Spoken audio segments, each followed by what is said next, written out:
Alrighty guys, here's FRQ number 2. Just made this one up.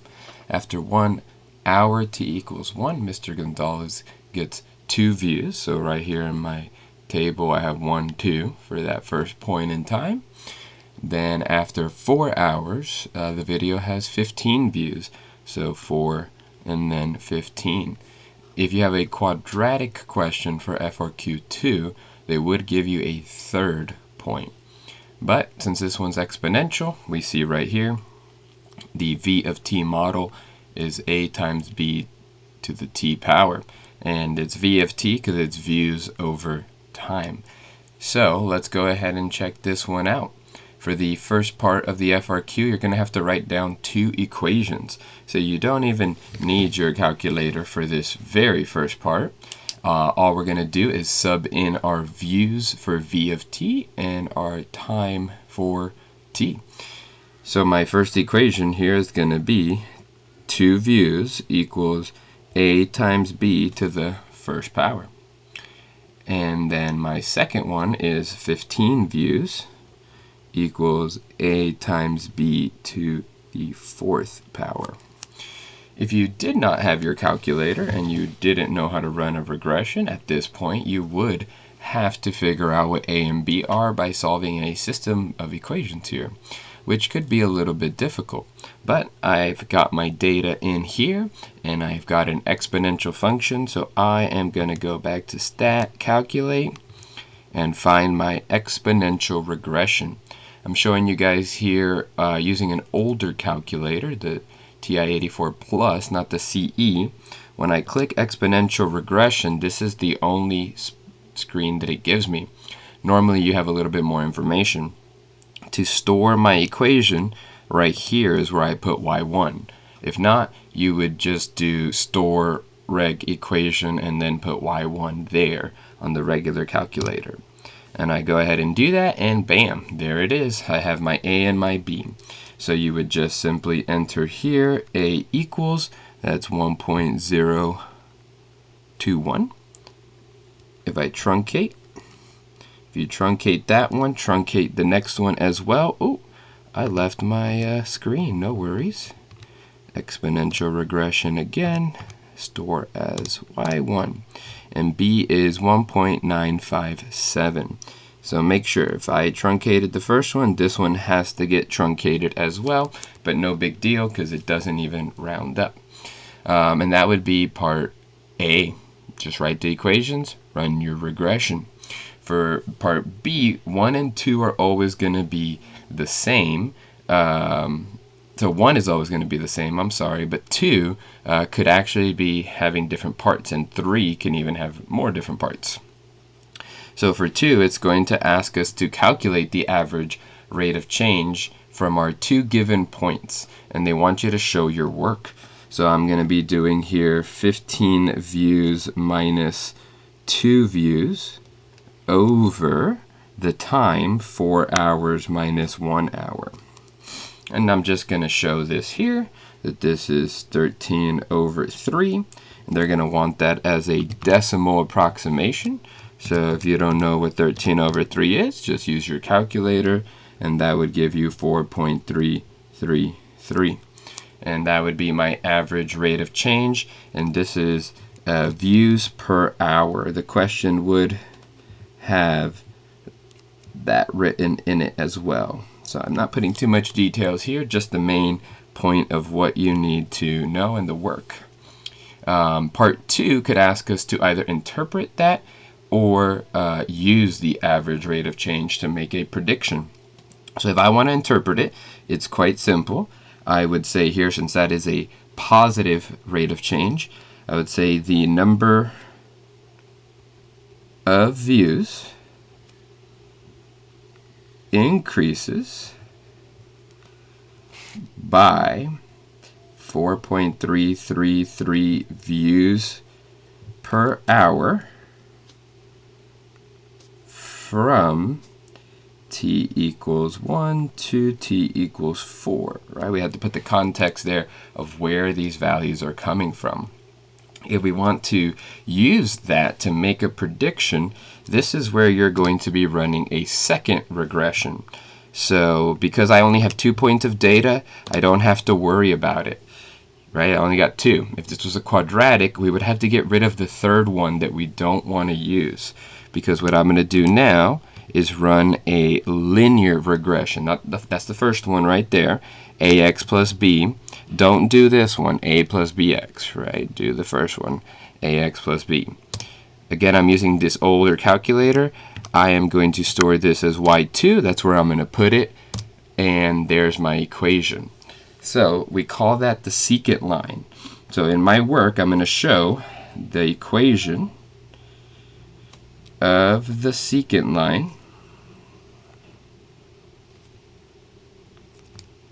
is y equals, and let me get that back over here. I keep hitting the button on my screen. Y equals 4.333x minus 2.333. Hey, that 4.333 is what we got earlier, right? Should be the same. All right, and then to make your prediction, we're just going to sub in 10.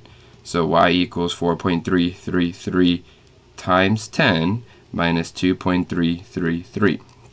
Showing our work here, because that's what they're going to ask. I'll use the calculator to handle the rest of this for me. Remember, I stored that as y2.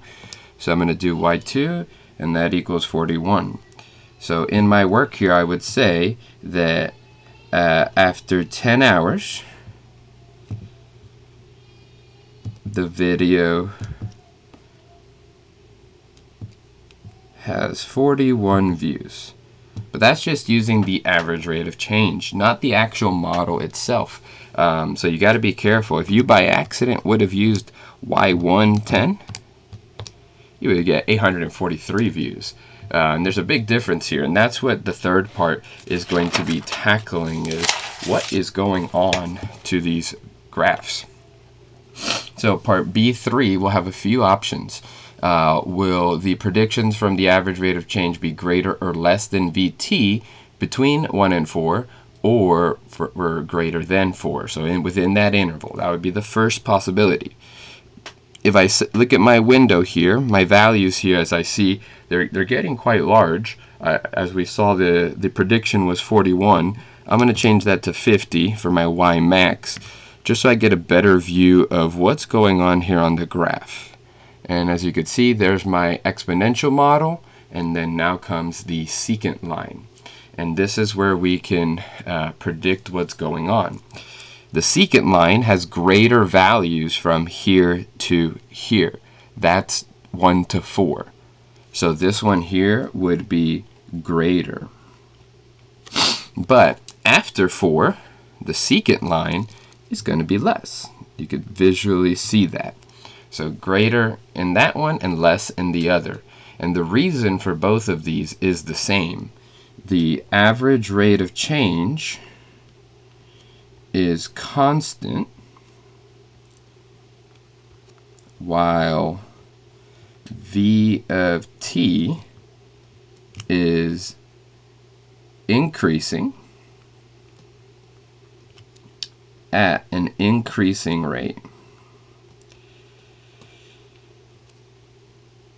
How do I know that? This graph right here is concave up, right? So I see that. So over time, because it's concave up, it's just going to keep growing faster and faster and faster and faster, while this one stays constant the whole entire way through. So that would be the minimum information there that you would want to give for that. B3 could also ask you to calculate a residual and explain why it should always be positive or why it should always be negative, right? And the fact that this here is less, that's why we're going to get a positive residual, because our average rate of change is going to underestimate here. Remember, your residual is equal to the actual minus the predicted. You don't have to write that on the test, but that is the formula there.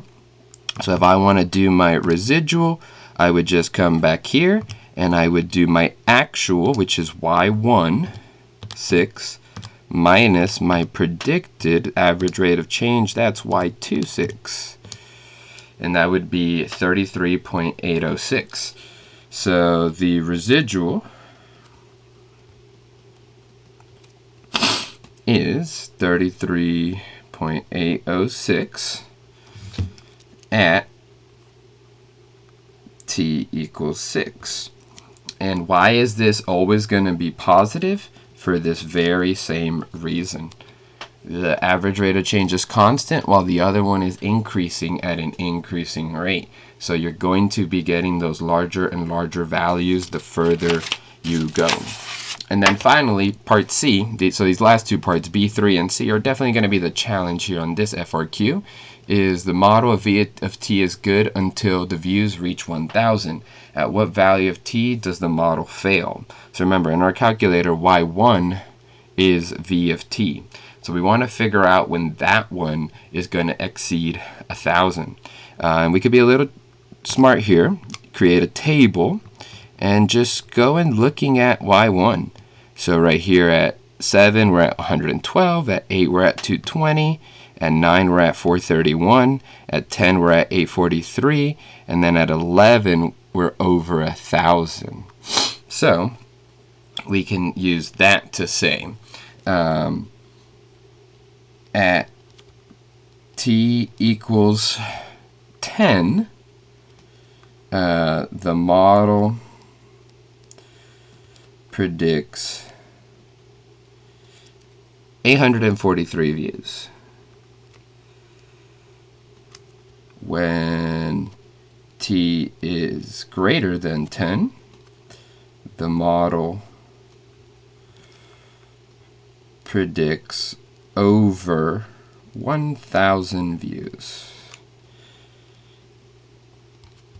All right, so that's our answer. T equals 10, and then we're giving the answer there. We showed that the 843, and then we're explaining that after that we're going to be over 1,000. And the last one, again, this could be dealing with a residual again. So this would be another option for C. Predictions using the average rate of change are only good till the difference between the average rate of change and V of t are less than 100. At what value of t does the average rate of change fail? So we just got to figure out at what point is the difference between these two values here going to be greater than 100. So if we look here, 23 and 57, that's not quite 100 yet.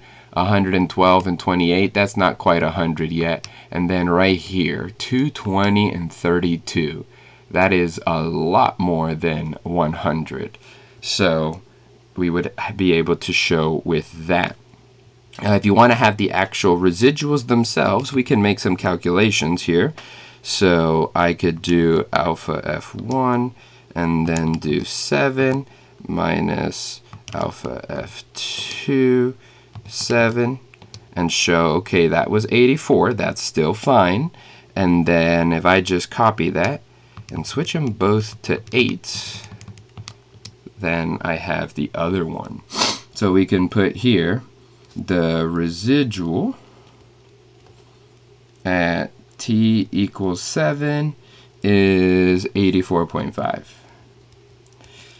And at t equals 8 is, keep getting that, 187.877. So the model